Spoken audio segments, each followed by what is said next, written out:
जी, आप क्या नाम लिखते हैं? मेरा नाम अमृता है। जी, ये आसूनगर निवासी हैं आप? हाँ।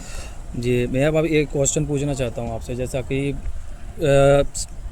ऐसी भ्रांतियाँ फैली हुई हैं कि किस राम भगवान ने अपनी सीता जी का त्याग किया था, हाँ। किस बेस पर किया था, क्यों किया था? हाँ। तो इस मामले में या इस संबंध में आप कुछ कहना चाहेंगी क्या?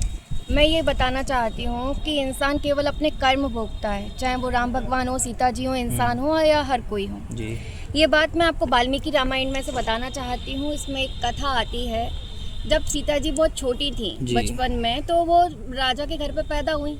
जीवन भर उन्होंने राजा के घर पे जन्म लिया, आराम से पली बड़ी, सब कुछ हुआ, राजा के जी। घर में जन्म लिया। जी। उसके बाद केवल 14 वर्ष का वनवास हुआ, वो भी प्रभु श्री राम के साथ। अगर कोई भी लड़की हो, अगर वो अपने पति के साथ है, भले वो वनवास पे भी जाए, तो उसके लिए वो स्वर्ग से भी बढ़कर है, उसमें कोई भी परेशानी वाली बात नहीं है।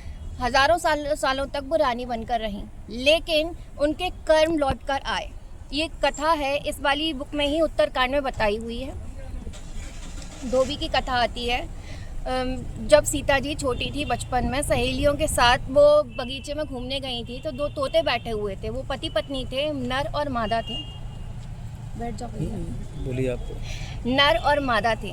तो जो मादा और तोता और नर मादा थे, वो दोनों आपस में बातें कर रहे थे। ये सीता हैं, राम इनको वरने आएंगे, ये सारी कथाएं वो कह रहे थे। सीता जी को बहुत प्यारी लग रही थी, तो उन्होंने अपनी सहेलियों से कहा कि इन तोतों को पकड़ो। तोते पकड़ लेती हैं उनकी सहेलियाँ, और फिर सीता जी उनसे पूछती हैं कि आप राम कथा कह रही हो, मुझे बताओ आप किस राम और सीता के बारे में बात करती हो। तो वो बताती हैं कि हम वाल्मीकि जी के आश्रम से आए हैं, और उधर से ये सारी चीज़ें आपको बता रहे हैं कि आप सीता है, राम आपको वरने आएंगे। सीता जी बहुत खुश हो जाती हैं और कहती हैं कि अब हमारे साथ महल में चलो, हम वहीं पर आपको रखेंगे। तो वो तोते मना कर देते हैं कि हम आपके साथ नहीं रहना चाहते और हम खुले आसमान में घूमना चाहते हैं। लेकिन सीता जी जिद करती हैं। तो और उसके बाद जो मादा तोता थी, वो कहती है सीता से, मैं गर्भवती हूँ, मुझे प्लीज़ अब मतलब आप छोड़ दो। तो उस टाइम पे उन्होंने मना नहीं किया। मना करने पर भी सीता जी ज़बरदस्ती उनको अपने साथ महल में ले जाने के लिए जिद करने लगी। इस बात से वो घबरा गई मादा तोता, और उसने वहीं पर प्राण त्याग दिए अपने। और इस बात से दुखी होके जो नर तोता था, उसने सीता जी को शाप दिया, जिस अवस्था में तुमने मुझे मेरी पत्नी से अलग किया है, जब तुम माँ बनोगी तुम भी अपने पति से अलग होगी और कारण मैं बनूंगा।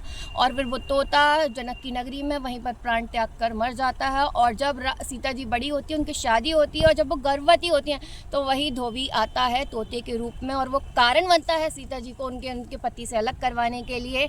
वो क्योंकि राम भगवान जो थे वो राजा थे, तो वो जगह जगह भेजते थे गुप्तचरों को पता करके आओ कि क्या सोचती है मेरे बारे में प्रजा। तो धोबी जो है, उसकी जो पत्नी थी, वो काम पे गई थी नदी पार करके, तो वो रात में लौट नहीं पाई थी। ये सब हम सब लोगों ने सुना हुआ है। तो वो लौट नहीं पाई थी। वो कारण ये था कि बारिश वगैरह हो रही थी, जान जाने का खतरा था, तो वो धोबी के घर पर रुकना पड़ा। उसकी पत्नी और बच्चे भी थे, तो ऐसा कुछ गलत नहीं था, फिर भी वो सब जगह बात फैलने लगी। और फिर ये सब कारण था जिसकी वजह से सीता जी को और राम भगवान को अलग होना पड़ा।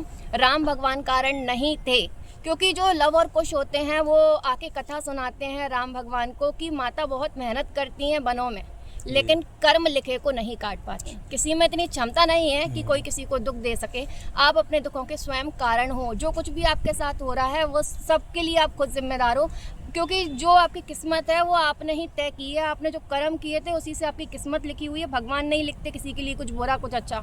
क्यों एक छोटा बच्चा पैदा होता है, कोई गरीब घर में पैदा होता है, कोई अमीर घर में पैदा होता है, तो जिसने पिछले जन्म में जो जो दान किया होता है, वही उसको अगले जन्म में बचपन से ही जन्म से मिल जाता है। और कुछ लोग जो बहुत अमीर थे पिछले जन्म में, लेकिन उन्होंने किसी गरीब की सहायता नहीं करी, वो भटक रहे हैं दर दर और कह रहे हैं अल्लाह के नाम से कुछ दे दो, नहीं तो मेरे जैसा हाल हो जाएगा। आज का ये वीडियो इतना ही। राधे राधे। अमृता जी, ये क्वेश्चन हो रहा है, कुछ भ्रांतियाँ ऐसी भी फैली हुई हैं कृष्ण भगवान को लेकर कि उनकी इतनी से हजार पार्टनर रानियाँ थीं, तो ऐसा क्या वास्तविकता है, वो समाज के लिए आप बताना चाहेंगे? कृष्ण भगवान के बारे में भी ये बताना चाहती हूँ। कृष्ण भगवान बचपन से ही राधा जी से प्रेम करते थे। जी। प्रेम जो है वो आत्मा से होता है, शरीरों से नहीं होता। जब अपन किसी को निस्वार्थ प्रेम करते हैं, उनकी प्रेमिका थी। जी। देखिए, शादी उस इंसान से होती है जिससे किस्मत में लिखी होती है। प्रेम तो किसी से भी हो सकता है जरूर, लेकिन ऐसा नहीं होता कि जिससे प्रेम हुआ उससे शादी भी होगी। शादी तो किस्मत में जिसके संग लिखा हुआ है, आपका कर्म जोड़ा है, उसी के संग होगी। अब कृष्ण भगवान जो थे, और भी उनकी पत्नियां, 8 पत्नियां और थीं, वो भी उनसे बहुत प्रेम करती थी, निस्वार्थ प्रेम करती थी। तो कृष्ण भगवान से सक्षम थे कि उनने जी। कृष्ण भगवान इतने सक्षम थे कि उन्होंने सबको पाल लिया, अपने साथ रख सकते थे। अगर कोई लड़का सक्षम है और वो खर्चे उठा सकता है किसी लड़की के और उनको प्रेम से रख सकता है तो वो क्यों नहीं स्वीकार कर सकता।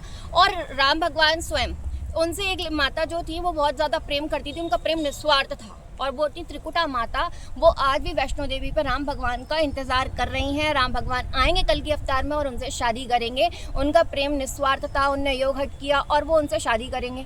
अब देखिए, आत्मा तो वही है ना, राम भगवान ने भले शरीर बदलेंगे लेकिन आत्मा तो वही है ना।